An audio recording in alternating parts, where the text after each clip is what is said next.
నేనైతే నీకు గొప్ప చెప్తాను, గుర్తుపెట్టుకో. బహుజన సమాజ్ పార్టీ చాలా గొప్పది. బహుజన సమాజ్ పార్టీ ద్వారానే మన జాతులు విముక్తి. నేను మా ఇంట్లో ఎప్పుడు చెప్తా ఉంటా, నేను అంటే సంపదరావు గారు చెప్పారు మా ఇంట్లో, నేను నా పార్టీ బహుజన సమాజ్ పార్టీలో చేసిన కూడా నా కొడుకు కానీ, నా భార్య కానీ, నా కూతురు కానీ, నా కుటుంబ సభ్యులు ఎవరు కూడా బహుజన సమాజ్ పార్టీ వీరరు. ఆ బహుజన సమాజ్ పార్టీ నుండి కమిట్మెంట్ కాదని చెప్పి ఆయన మాట్లాడుతూ విన్నా. మిత్రులారా, చాలా మంది నాయకులు వస్తూ ఉంటారు, పోతా ఉంటారు. కానీ మీరు చెప్తా ఉంటారు, మీరు గుర్తుపెట్టుకోండి, నేను ఒకవేళ ఇక్కడ రాష్ట్ర అధ్యక్షులుగా ఉండొచ్చేమో కానీ నాకంటే శక్తివంతుడు నాయకులు ఈ స్టేజ్ పెట్టున్నారు. కానీ ఎవరికి అవకాశం వచ్చినా ఈరోజు నాకు అవకాశం వస్తుంది, నేను వేరే అవకాశం వచ్చినప్పుడు కూడా ఈ పార్టీని ఏ స్థానంలో ఉన్నామని కాదు, ఈ పార్టీని, ఈ సిద్ధాంతాన్ని, అంబేద్కర్ ఐడియాలజీని, కాంక్షణం గారి పరివిధానాన్ని, బాబాసాహెబ్ అంబేద్కర్ యొక్క సిద్ధాంతంతో ఉన్నటువంటి బహుజన సమాజ్ పార్టీ ఏడుకుంటుంది. మనం ముందుగా పెట్టుకుని ముందుకు తీసుకుని పోతామా లేదా మాత్రమే మనమంతా గుర్తుపెట్టుకోవాలి. గుర్తురారా మరొక నాయకులు కాంక్షణం గారితో పనిచేశారు. గుర్తురారా చాలా సార్లు అయితే మాట్లాడినా, చాలా సార్లు మాట్లాడినప్పుడు కూడా ఎప్పుడు ఒకే మాట చెప్తారు, తమ్ముడు పార్టీ మాత్రమే ఈ పార్టీ సిద్ధాంతం చాలా గొప్పది. కాంక్షీరామ్ గారితో తిరిగినటువంటి మా అనుభవాలతో చెప్తా ఉన్నా, పార్టీ ఎప్పటికైనా అధికారంలోకి వస్తుంది, మనం అంతవరకు మనం పట్టేసుకుంటా పోవడం అని చెప్పి చెప్పినట్టు పెద్దలు పెద్దలు లక్ష్మణరావు గారు, మరొక మిత్రులు మన అశోక్ గారు ఎప్పుడు ఎన్ని రకాలుగా పార్టీలో ఎన్నో చిన్న చిన్న సంక్షోభాలు లేదా చిన్న చిన్న వ్యతిరేకతలు లేకపోతే చిన్న చిన్న మనస్పర్ధలని ఎప్పుడు మా నాయకులు అశోక్ గారి దృష్టికి తీసుకొచ్చిన చాలా పాజిటివ్గా, నిజంగా చాలా సార్లు అనిపిస్తుంది మనిషి చాలా పాజిటివ్గా ఉండడం కూడా అంత ఆశావాసి కాదు.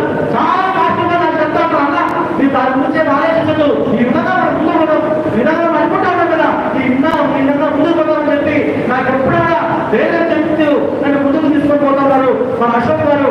అదేవిధంగా మన యువ నాయకులు అంబేద్కర్ కోనసీమ జిల్లా అధ్యక్షులు చిన్నాగారని చెప్పి మీరు అందరూ కూడా ముందుగా తీసుకుంటున్నారు. కృష్ణా వెంకటేశ్వరరావు కావచ్చు, మన మహిళా నాయకురాలు భవానీ గారు కావచ్చు, మనమంతా కూడా ఉన్నటువంటి వేడుకలు పెద్దలందరూ కూడా మీరందరికీ కూడా పేరుగా ఉద్యమం ఎందుకు ఈరోజు ఈ నాయకత్వం గురించి ప్రత్యేకంగా చెప్పాల్సి వస్తుందంటే, మిత్రులారా ఇలాంటి నాయకత్వంలో నడుస్తున్నటువంటి ఈ జిల్లాలో పనిచేసిన మీరందరూ కూడా ధన్యులు. ఈ పార్టీ నిర్మాణం చేసే బాధ్యతను మాత్రం మీరందరూ కూడా తీసుకోవాలి. ఒక సంకల్పంతో మీరంతా ముందుకు పోవాలనే విషయాన్ని మీ ముందుకు తీసుకొని వస్తా ఉన్నాం. మిత్రులారా, మనం అనేక పార్టీలు చూస్తూ ఉన్నాం, వైఎస్ఆర్ కాంగ్రెస్ పార్టీని చూస్తూ ఉన్నాం, తెలుగుదేశం పార్టీని చూస్తూ ఉన్నాం, చాలా మంది నాయకులు చూస్తూ ఉన్నాం, ఎన్టీ రామారావు చూశారు, రాజశేఖర్ చూశారు, ఈరోజు జగన్మోహన్ రెడ్డి చూస్తూ ఉన్నారు, చంద్రబాబు చూస్తూ ఉన్నారు. ఈ నాయకులు, ఈ పార్టీలు ఏ రోజైనా మన కోసం చిత్తశుద్ధిగా పనిచేసే దాఖలాలు ఉన్నాయా? ఒకవేళ నిజంగానే చిత్తశుద్ధిగా పనిచేస్తుంటే మాత్రం ఎందుకు మనకి ఈరోజు ఈ పరిస్థితులు ఉన్నాయి? ఎందుకు మనకి ఈరోజు పరిస్థితులు ఉన్నాయి? మనం ఏమనుకుంటా ఉన్నాం, ఎన్టీ రామారావు చాలా గొప్ప నాయకుడు, 2 రూపాయలు తీర్చిచ్చాడు, మన కోసం బడుగు బలహీన కోసం పనిచేశాడని చెప్పి చాలా మంది అపోహలు ఉంటారు. రాజశేఖర్ మీద ఒకే అపోహలు ఉంటారు. నేను చెప్తాను, మీరు గుర్తుపెట్టుకోండి మిత్రులారా, ఈ ఎన్టీ రామారావు రాజశేఖర్ రెడ్డో ఇంకో నాయకుడు లేకపోతే ఇంకో నాయకుడు మీరు గుర్తుపెట్టుకోండి.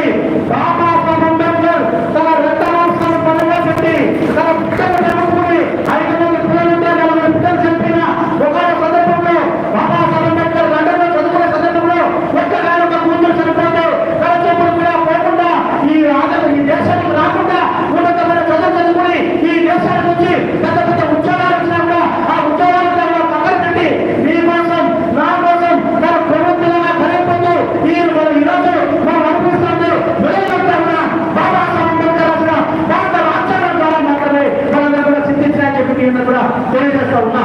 భారత రాజ్యాంగం బాబాసాహెబ్ అంబేద్కర్ రాస్తున్న సందర్భంలో బాబాసాహెబ్ అంబేద్కర్ రాజ్యాంగంలో ఈ దేశంలో బడుగు బలహీన వర్గాలు, ఈ దేశంలో ఉన్నటువంటి ఎస్సీ ఎస్టీ బీసీ మైనారిటీ వర్గాలు, ఈ దేశంలో ఉన్నటువంటి మహిళలకు, ఈ దేశంలో ఉన్నటువంటి అందరూ కూడా ఉన్నటువంటి పేదలందరికీ కూడా తినడానికి తిండి, కట్టడానికి బట్ట, ఇల్లు, విద్య, వైద్యం, ఉపాధి, ఆత్మగౌరవం అంతా కూడా సమానంగా ఉండాలని చెప్పి బాబాసాహెబ్ అంబేద్కర్ భారత రాజ్యాంగంలో అంటే మనం అనుకుంటా ఉన్నాం, ఈ నాయకులు ఈ పార్టీని ఇస్తారని చెప్పి అనుకుంటున్నాం.